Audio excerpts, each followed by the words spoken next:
السلام عليكم ورحمة الله وبركاته وراليك الصومالي وسلامتي ملو بجوبتان مشاكل سعتان والليبان official media iyo maxkamadda sare ee youtube-ka saad u ogsoontihiinba maalin dhexdaas faldambiyeed aad iyo aad u xun ayaa dhacay oo ku dhacay gabadheena xamdi maxamed faarax oo kufsi iyo dilmo la iskugu daray sabna laga soo tuuray run ahaantii gacanka xaq daranaa dishay ilaahay qabrigeeda waasac ilaaha uu dhiga usoo wada duceeya ilaahay jana firdowsa allah geeyo xamdi dhammaanteena naga wada dhimatay dhammaanteena wada dhalna xamdi soomaaliya oo dhan ka wada dhimatay ilaahay qabrigeeda waasac ilaaha uu dhigo okay nimankii dilay mid ka mid ah asagoo fakad ah booliiska cadaado ayaa saakay qabtay okay ila daawasho wacan wuxuu ku saabsan yahay shirkeenan jaraa'id kiiskii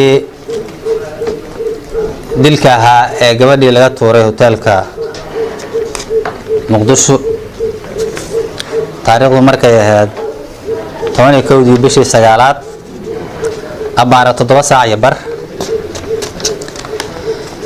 kiiskaas markaan ka helay ilaaha mahaddaas le dowladda kolley maaragtay hadhowdii markaan maaragtay barnaamijkan dhameeyo aan ka hadli doonaa insha allah daawasho wacan ila daawada gacan ku dhiiglihii dilay gabadheena xamdi maxamed faarax mid ka mid ah gacanta dowladda ku jiraa ilaahana mahaddaas le daawasho wacan dhammaanna howlgelinay ciidamada booliska Soomaaliyeed waxaa noo suura gashay 24 saac kadib inaan gacanta ku soo dhigno eedeysane maxamed ibraahim cusmaan oo ah ninka lagu eedeynayo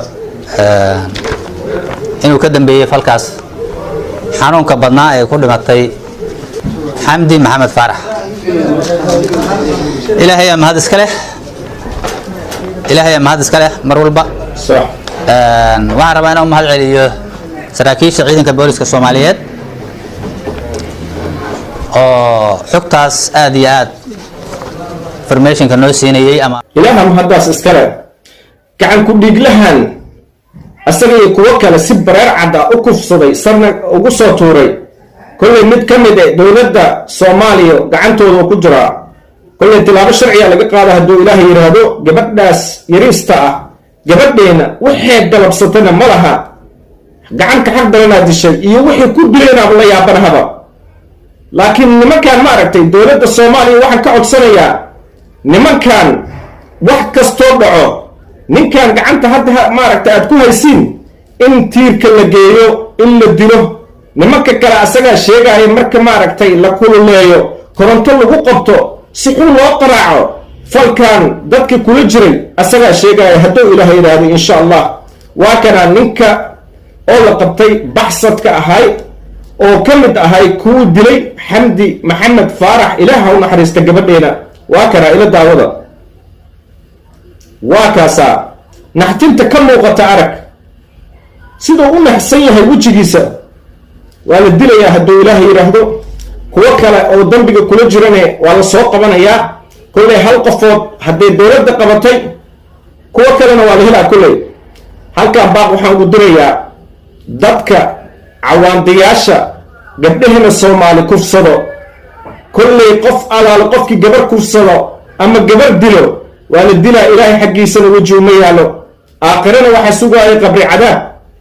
su'aal aakhirana way sugaysaa u sii dheertahay adduunyadana ma aragtay waa lagu dilaa qofkaas okay waxaan rabaa inaan dowladda la hadlo xildhibaanada wasiirada golaha shacbiga dhammaan xildhibaan ma jeceshahay gabadhaada in saas camal lagu sameeyo waa maya su-aasha madaxweyne ma jeceshahay gabadhaada in la kufsado saas camal lagu sameeyo waa maya su-aasha wasiir ma jeceshahay gabadhaada in saas lagu sameeyo waa maya su-aasha xamdi maxamed faarax cadaaladii rabtaa ninkaas la qabtay gacan ku dhiiglahaas la qabtay kuwa kalena ma aragtay oo kula jiray dambiga in la soo wada xiro tiirka la geeyo la toogto qabiil ahaan lagu dhameenin arrintan qabiil ahaan haddii lagu dhameeyo Soomaaliya oo dhan isla kacayso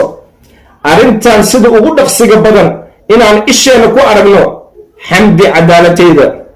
waa in kaaga fadhinaa waa fahanteen Soomahan jaale wasiir xildhibaan madaxweyne arrintan iidee sida ugu dhaqsiga badan dadkan tiirkaa la geeyo. xamdi dhibaatada ay ku sameeyeen iyo dhibkay ku sameeyeen iyo xanuunkay ku sameeyeen in la xanuujiyay ee arkaan la tuso waayo. kow taasi waa kow. mideeda kale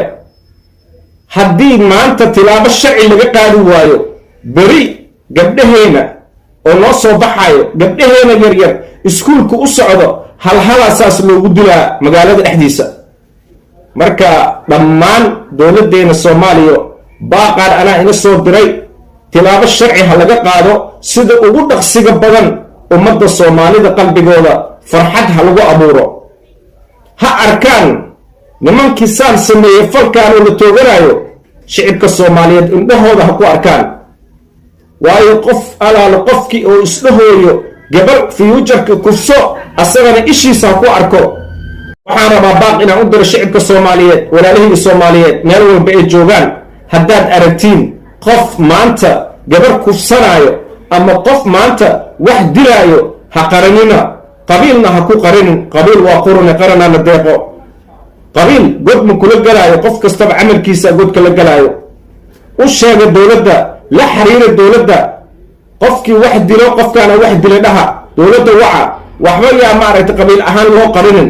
qofkii maanta dembi galane haddii qabiil ahaan lagu soo deeyo, wasiir haddaad tahay xildhibaan haddaad tahay shaqadaada u waanaysaa. taas xisaabta ku darso. shicibka soomaaliyeeda ku doorteen, maalinta lagu dooranaye waa lagu dhaariyey. marka hadduu ilaaha yidhaahdo insha allah garbashimanaan ku wada shaqaynaynaa walaalahaygii oo ku xiran youtube-keyga meel kastoo aad joogtaan. cimri dheer iyo caafimaad ilaahana wada siiyo dhammaanteena. qeeraan kaaga sii tagay insha allah. mac salaamo iyo saanay dambe oo xiise leh. bye bye.